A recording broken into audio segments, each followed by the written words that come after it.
दरअसल उत्तर प्रदेश में आगामी विधानसभा चुनावों की तैयारी के बीच राजनीतिक बयानबाजी काफी ज्यादा तेज हो गई है। इस क्रम में उत्तर प्रदेश सरकार के कैबिनेट मंत्री और निषाद पार्टी के राष्ट्रीय अध्यक्ष डॉक्टर संजय निषाद ने समाजवादी पार्टी को लेकर एक बड़ा दावा कर दिया है। उन्होंने कहा है कि सपा के 2 दर्जन से अधिक सांसद उनके संपर्क में हैं। मंत्री के इस बयान के बाद प्रदेश की राजनीति में नई चर्चाएं शुरू हो गई हैं। कानपुर देहात पहुंचे डॉक्टर संजय निषाद ने प्राकृतिक खेती कार्यशाला में हिस्सा लिया।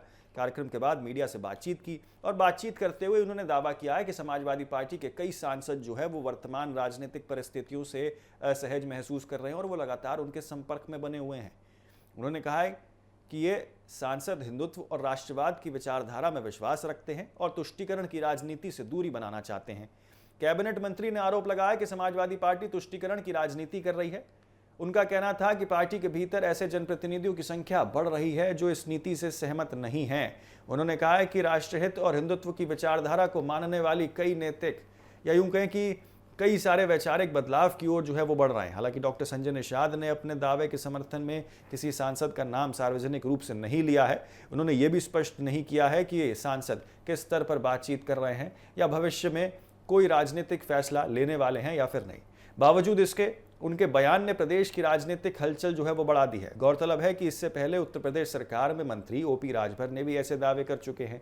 राजभर ने कहा था कि समाजवादी पार्टी के कई सांसद वो पार्टी छोड़कर भारतीय जनता पार्टी के साथ जा चुके हैं। अब संजय निषाद के बयान के बाद विपक्षी दलों के बीच चर्चाएं वो और ज्यादा तेज हो गई हैं।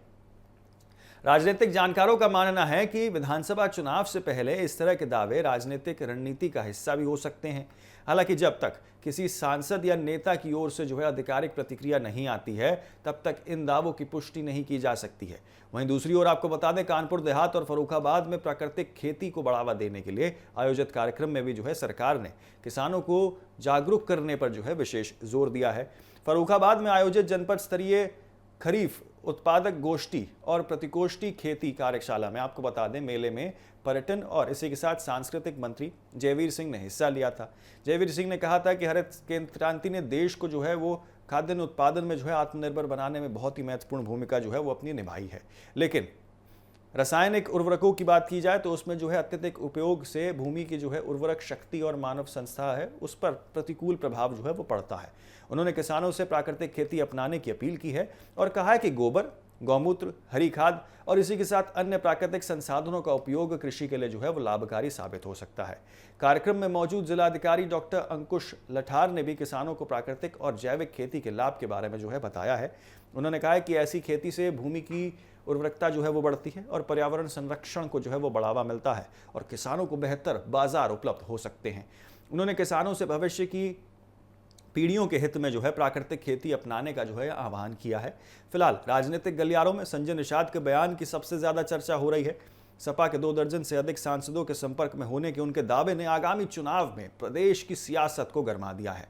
अब सभी की नजरें समाजवादी पार्टी की प्रतिक्रिया और आने वाले राजनीतिक घटनाक्रमों पर वो टिकी हुई है। क्या कुछ कहा संजय निषाद ने, आपको भी सुनाते हैं।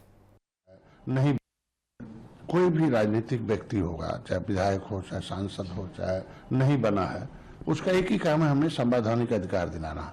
और संवैधानिक अधिकार क्यों दिलाना? क्योंकि संविधान में सम्मान, सुरक्षा, समृद्धि, समानता, स्वावलंबन सब है, सुख है।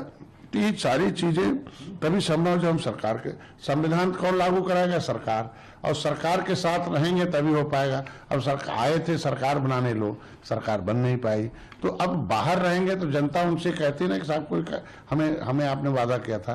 तो सारे ज्यादातर सांसद विधायक उनके पता हमारे पास भी संपर्क में है कि साहब हमको किसी तरीके दिल्ली ले चलो और दिल्ली बात कराइए। संपर्क में गिनती नहीं कहा सकता। यूपी के जितने भी हैं, यूपी के जितने भी सांसद लगभग हैं उनके पार्टी के, जो समाजवादी पार्टी के हैं, कुछ कांग्रेस के भी हैं, तो जो भी लोग हैं एक विशेष विचारधारा को छोड़कर जो हिंदुत्व विचारधारा वाले हैं वो सब लोग चाहते हैं कि भारतीय जनता पार्टी के साथ हम आए और हम अपने समाज के कुछ तो वो तो सांसद अभी आना चाह रहे हैं, सांसद का या विधायक? अरे हम कह रहे हैं कि सांसद रहेंगे तभी तो भाई सरकार के साथ रहेंगे तभी तो सम्मान को दिला पाएंगे, समाज का उनको सुरक्षा दिला पाएंगे, समानता, समृद्धि, स्वावलंबन दिला पाएंगे। आए थे सरकार बना पाए नहीं क्योंकि वो तो बटवे जो कि मठ उजाड़ थे, तो जो केंद्र के नेतृत्व, इसलिए ऐसे बहुत सांसद हैं उनके साथ।